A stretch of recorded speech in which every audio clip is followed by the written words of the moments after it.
How do you begin to understand another culture's worldview, or even your own? How might we better understand our neighbor across the street, or even our coworker who comes from a different cultural or faith background? In this video, we'll take a look at the easiest approach to understanding particular worldviews, which we'll call the missiological approach. We'll call it that because it's been developed by practitioners, people who are engaged in cross-cultural interactions and relational bridge building. Hi friends, welcome back to Global Semester, where we help you become better cross-cultural representatives of King Jesus both locally and globally. So let's get started right after this.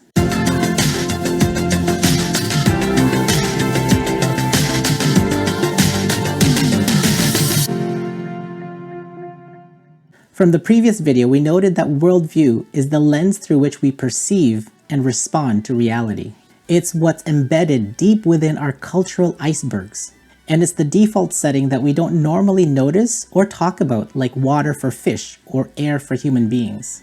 As I said at the beginning, this approach is called the missiological approach because it was developed and still is being developed by people engaged in cross-cultural and intercultural dialogue and interactions. In particular, the following has been drawn from the works of Roland Muller in the early 90s and Jason George more recently. What they've given us is something like training wheels on a bike, or clues that we can look for when we're trying to decipher a worldview of a person or a culture. It gives us a framework to better understand what to look for. What they and others have proposed is that there are three worldview dichotomies or paradigms within each culture. There's innocence, guilt, honor, shame, and power, fear. They also suggest that each culture has one dominant worldview paradigm. Each pair represents the key drivers or values that govern how a person from that worldview will behave. They will pursue one and avoid the other. So let's run through them top 10 style. These are some of the observations that you can look for in these worldviews. In the first worldview paradigm, innocence and guilt. Number 1. This worldview is mostly dominant in America, Canada, and Europe. Number 2. The point of reference is the rule of law. Laws and rules regulate what is right and wrong, what is acceptable and unacceptable behavior in this worldview. Number 3, codes of conduct are often written down as absolute and universal principles of morality.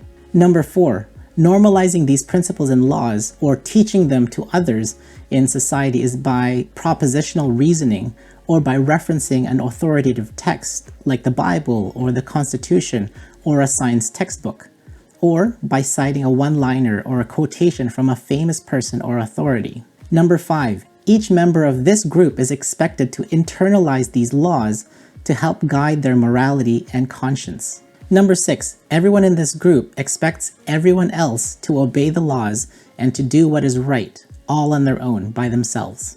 Number 7, this individual responsibility gives rise to autonomy, to independence, personal choice, personal destiny, personal rights, and freedom. This is why I think David Foster Wallace is accurate when he says that the Western worldview tends to see things from the lens of self. Number 8, following the rules leads to a sense of innocence in the eyes of the law, as well as a sense of moral uprightness. Innocence and righteousness are values that you pursue. Number 9, breaking the law necessitates a punishment proportional to the crime as well as a personal sense of guilt. You do the right thing and obey the law to avoid guilt. 10, the way back from guilt to innocence is confessing, trying to make things right or paying the price for your actions and living with the consequences of those actions. Now in the second worldview paradigm, honor and shame. Number 1, this worldview is mostly dominant in Asia and the Middle East. Number 2, the point of reference is the community. The community and the traditions of the community define what is acceptable and unacceptable behavior, what brings honor and shame in the public eye. Number 3, the needs and concerns of the group are publicly more important than those of the individual members of the group. Number 4, as a result, there's a strong collectivistic thinking and decision-making. Each member is expected to fulfill their role in the family or community based on their age, gender, and position. Number 5, tradition and traditional ways of doing things are highly valued. In some cases, the teachings of wise and honorable ancestors are respected and kept. 6. Most importantly, actions are done to maximize honor and to minimize shame. Number 7, honor is high social worth in the eyes of the community. Bringing honor to the family name in the eyes of the larger community is the name of the game. Having honor brings harmony, connection, unity, and influence with the community. Number 8, shame is low social worth in the eyes of the community. It's not the same thing as personal feeling of guilt. It's losing face and bringing down the reputation of the family name. Number 9, the group might cover this shame by casting out this member, or considering this person as dead, or even killing this person. Or the person might do these things themselves. Number 10, the way back from shame to honor is to do something grand and good that would restore the honor, or for someone who has high status among the group to restore the honor of the person with low status in the community. In the third worldview paradigm, power fear. Number 1, this worldview paradigm is mostly dominant in sub-Saharan Africa, parts of Latin America, and parts of Asia. Number 2, the point of reference is the supernatural, the unseen realm beyond the physical realm. The important thing to distinguish here is that the point of reference is not within the community. It's not the law just outside of the community that's objective and impartial. It's actually beyond the physical realm. So it's the supernatural, the spiritual realm. Number 3, those with this worldview believe the spiritual realm has power over the physical realm. Number 4, this is different from the idea of power distance or abuses of power, where one person has a higher authority over a person of lower authority. This is also different than when people use fear tactics to manipulate and control people, like those in abusive relationships or authoritarian regimes. These things, the power distance, the abuses of power, and fear tactics, they can all be seen in any worldview as the darker side of humanity, but not necessarily the main feature of the power-fear worldview. Number 5, in the power-fear worldview paradigm, human behavior is governed by methods that manipulate or appease or gain the favor of the unseen spiritual beings to act in their favor. Number 6, in this worldview, there are things and people that have power to either prevent bad things from happening, like famine, sickness, and violence, or to make good things to happen, like fertility in the land, or healing of the body, or growth of the family. Number 7, you might see people of power, like shamans or marabout in French, and astrologers, or artifacts of power like amulets, crystals, and the evil eye, or rituals of power like voodoo, sacrifices, and rites of passages.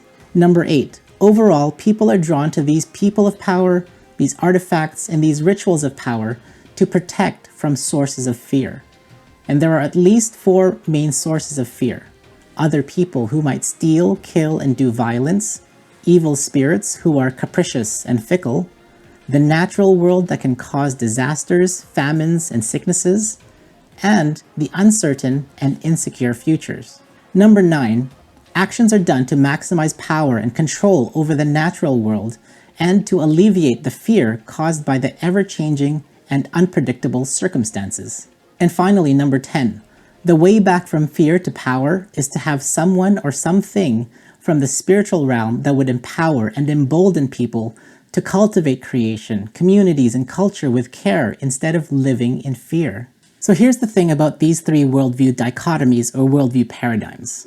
If you think of them like this, like the primary colors of a color wheel, red, yellow, blue, and you can say that every other color can be derived from these 3 primary colors. And we can also say that each culture has aspects of each of these primary worldview paradigms, but we can also say that there is one that is more dominant among the rest. So here's my anthropological hypothesis, my best guess for why this is.